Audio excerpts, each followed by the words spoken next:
জুলাই সনদ বাংলাদেশের একটি প্রস্তাবিত রাজনৈতিক সনদ, যেখানে জনকল্যাণমূলক রাষ্ট্র গঠনে ঐকমত্য হওয়া সংস্কার প্রস্তাব সমূহের তালিকা অন্তর্ভুক্ত থাকবে।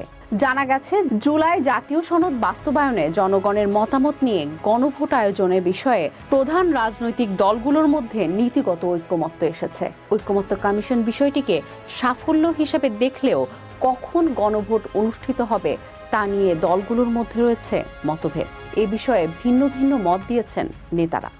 বিএনপি সহ কয়েকটি দল চায় জাতীয় নির্বাচনের দিনই গণভোট অনুষ্ঠিত হোক। অন্যদিকে জামায়াতে ইসলামী চায় নির্বাচন অনুষ্ঠিত হওয়ার আগেই গণভোট হোক, যেন পরবর্তী সরকার দায়িত্ব নেওয়ার আগেই সনদটি বাস্তবায়ন করা যায়। তবে এখনো নিজেদের মতামত পরিষ্কারভাবে জানায়নি জাতীয় নাগরিক পার্টি এনসিপি। এখন প্রশ্ন হলো, শেষ পর্যন্ত কি হতে পারে? এই বিষয় নিয়ে একটু বিশ্লেষণ করা যাক। গণভোট যদি নির্বাচনের দিন অনুষ্ঠিত হয়, ভোটাররা আলাদা ব্যালট পেপারে হ্যাঁ বা না ভোট দিয়ে জানাবেন তারা সনদটি সমর্থন করেন কিনা। এরপর যে দল পরবর্তী সরকার গঠন করবে তারাই সনদ বাস্তবায়ন করবে, এমনটি জানিয়েছে কমিশনের সদস্যরা। সম্প্রতি রাজধানীর ফরেন সার্ভিস একাডেমিতে জাতীয় ঐকমত্য কমিশনের সংলাপ অনুষ্ঠিত হয়। সংলাপে বিএনপি আগের অবস্থান থেকে সরে ঐকমত্য কমিশনের প্রস্তাব অনুযায়ী সংসদ নির্বাচনের দিন গণভোট আয়োজনে রাজি হয়। একই সাথে 106 অনুচ্ছেদের ব্যাপারে সুপ্রিম কোর্টের মতামত গ্রহণের প্রস্তাব থেকেও সরে এসেছে দলটি। অন্যদিকে গণভোটের আগে সংবিধান আদেশ জারির মাধ্যমে সনদ কার্যকরের ব্যাপারে অনড় অবস্থানে রয়েছে জামায়াত ইসলামী। ডিসেম্বরে গণভোট আয়োজনে জোর দিয়েছে দলটি, তবে জাতীয় নির্বাচনের দিন এটি আয়োজনের ব্যাপারে আলোচনা হতে পারে বলেও মত তাদের।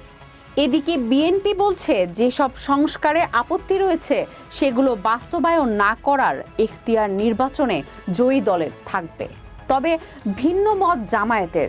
দলটির দাবি, রাজনৈতিক দলের নোট অব ডিসেন্টের চেয়ে জনগণের অভিপ্রায় শক্তিশালী। নোট অব ডিসেন্ট সহ গণভোট হতে পারে না। জানা গেছে, পিআর পদ্ধতিতে উচ্চকক্ষ গঠনের সিদ্ধান্ত সহ 9টি সংস্কারে বিএনপির আপত্তি রয়েছে।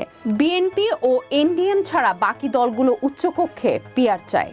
এ বিষয়ে বিএনপির স্থায়ী কমিটির সদস্য সালাউদ্দিন আহমেদ বলেন, সংবিধানে হাত না দিয়ে জুলাই সনদ বাস্তবায়ন অধ্যাদেশ জারি করে নির্বাচন কমিশনকে ভোট আয়োজনের দায়িত্ব দেওয়া সম্ভব। কারণ সংবিধানের কোথাও বলা নেই জাতীয় ইস্যুতে গণভোট করা যাবে না। গণভোটে আগামী সংসদ সংবিধানের মৌলিক সংস্কার তথা কনস্টিটিউয়েন্ট ক্ষমতা পাবে।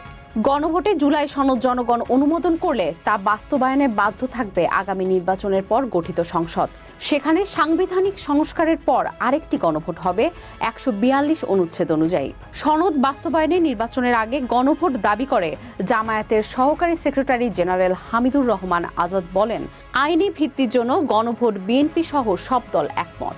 জনগণ ভোটে অভ্যস্ত নয়। তবে জামায়াত মনে করে, জাতীয় নির্বাচন কোনো ধরনের সমস্যা ছাড়া করতে চাইলে গণভোট নভেম্বর অথবা ডিসেম্বরে হতে পারে, না হয় হতে পারে নির্বাচনের তফসিলের আগেও।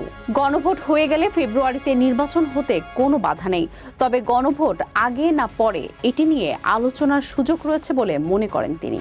জুলাই সনদের আইনি ও সাংবিধানিক ভিত্তি নিশ্চিত করতে গণভোট আয়োজনের সিদ্ধান্তে রাজনৈতিক দলগুলোর মধ্যে ধীরে ধীরে ঐকমত্য গড়ে উঠেছে বলে মন্তব্য করেছেন এনসিপির যুগ্ম আহ্বায়ক সারওয়ার তুষার। তিনি বলেন, প্রায় সব রাজনৈতিক দল একটি জায়গায় এসে দাঁড়িয়েছে।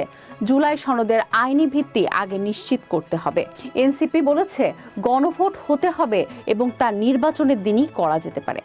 গণ অধিকার পরিষদের সাধারণ সম্পাদক রাশেদ খান বলেন, জুলাই সনদ বাস্তবায়ন প্রক্রিয়া নিয়ে 80% ঐকমত্য তৈরি হয়েছে। কমিশন সিদ্ধান্ত নেয়ার এখতিয়ার রাখে। বাকি 20% নিয়ে ঐকমত্য কমিশনকে সিদ্ধান্ত নিতে হবে। জুলাই সনদের আইনি ভিত্তি দিতে জাতীয় সংসদ নির্বাচনের দিনই গণভোট চেয়েছেন বিপ্লবী ওয়ার্কার্স পার্টির সাধারণ সম্পাদক সাইফুল হক ও গণসংহতি আন্দোলনের প্রধান সমন্বয়কারী সাকি। সংলাপের আগে যমুনাই কমিশনের সভাপতি প্রধান উপদেষ্টা ডক্টর মোহাম্মদ ইউনূসের সভাপতিত্বে কমিশনের বৈঠক অনুষ্ঠিত হয়। তিনি দ্রুততার সঙ্গে সনদের বাস্তবায়ন পদ্ধতি সুপারিশের তাগিদ দিয়েছেন বলে জানান অধ্যাপক আলী রিয়াজ। তিনি জানান, কমিশনের বর্ধিত মেয়াদ অর্থাৎ 15 অক্টোবরের মধ্যেই সুপারিশ চূড়ান্ত করে সরকারকে দেয়া হবে। সনদ সইয়ের জন্য ৩০ রাজনৈতিক দলের ৩/৪ দল দলীয় প্রতিনিধির নাম দিয়েছে। আলী রিয়াজ আরও জানান, ফেব্রুয়ারি নির্বাচনের পর গঠিত সংসদ এমনভাবে সংস্কার আনার চেষ্টা করবে যেন তা দীর্ঘমেয়াদীভাবে কার্যকর ও টেকসই হয়। এ বিষয়ে কার্যত রাজনৈতিক দলগুলো একমত। প্রসঙ্গত, সনদটিতে ৮৪টি সংস্কার প্রস্তাবনা রয়েছে। এর অর্ধেকের জন্য সংবিধান সংশোধন প্রয়োজন এবং বাকি অর্ধেক বিদ্যমান আইন বা সরকারি আদেশের মাধ্যমে বাস্তবায়নযোগ্য। এর আগে অচলাবস্থা কাটাতে সাংবিধানিক আদেশ জারি এবং সেই আদেশের উপর সাধারণ নির্বাচনের সঙ্গে গণভোট আয়োজন করার প্রস্তাব দিয়েছিল কমিশন। তখন প্রস্তাবটি প্রত্যাখ্যান করেছিল বিএনপি। অন্যদিকে জামায়াত ইসলামী প্রস্তাবটি সমর্থন করলেও গণভোট নির্বাচন করার আগে আয়োজন করার দাবি জানিয়ে আসছে তারা। অন্যদিকে আইনি পরামর্শ নেওয়ার কথা জানিয়েছিল জাতীয় নাগরিক পার্টিও। কমিশন আগামীকাল বুধবার রাজনৈতিক দলগুলোর সঙ্গে পরবর্তী বৈঠক করবে এবং এর মধ্যে আইনি ও সংবিধানগত বিষয়গুলো নির্ধারণের জন্য বিশেষজ্ঞ প্যানেলের সঙ্গে পরামর্শ করবে। 15 অক্টোবরের মধ্যে চূড়ান্ত প্রতিবেদন জমা দিতে চায় কমিশন। সংশ্লিষ্ট সূত্র থেকে জানা যায়, রাজনৈতিক দলগুলোর ঐক্যমত্য না হলে কমিশনের বিশেষজ্ঞ প্যানেল যেসব পরামর্শ দিয়েছে সেসব সনদ বাস্তবায়নের জন্য প্রধান উপদেষ্টাকে বলা হয়েছে। বিশেষজ্ঞরা সাংবিধানিক আদেশ জারির মাধ্যমে সাংবিধানিক সংস্কার কার্যকর করে নির্বাচনের সঙ্গে গণভোট কিংবা আগামী সংসদকে নির্ধারিত সময়ের জন্য গণপরিষদ হিসেবে গণ্য সেখানে সনদ বাস্তবায়নের পরামর্শ দিয়েছেন। জানা গেছে, সরকার প্রধান রাজনৈতিক ঐক্যমত্য প্রতিষ্ঠায় জোর দিয়েছেন। তা সম্ভব না হলে তখন কি করা হবে এই সিদ্ধান্ত পরিস্থিতি অনুযায়ী গ্রহণের কথা বলেছেন ডক্টর ইউনূস। এর আগে বাংলাদেশে গণভোট হয়েছে 3 বার। এর মধ্যে 2 বার অনুষ্ঠিত হয় প্রশাসনিক গণভোট এবং 1 বার অনুষ্ঠিত হয় সাংবিধানিক গণভোট। যে কারণে এই প্রক্রিয়া দেশের জন্য মোটেও নতুন নয়। তবে অবস্থা দৃষ্টে মনে হচ্ছে আলাপ আলোচনা শেষে ফেব্রুয়ারির জাতীয় নির্বাচনের দিনই হতে হবে গণভোট।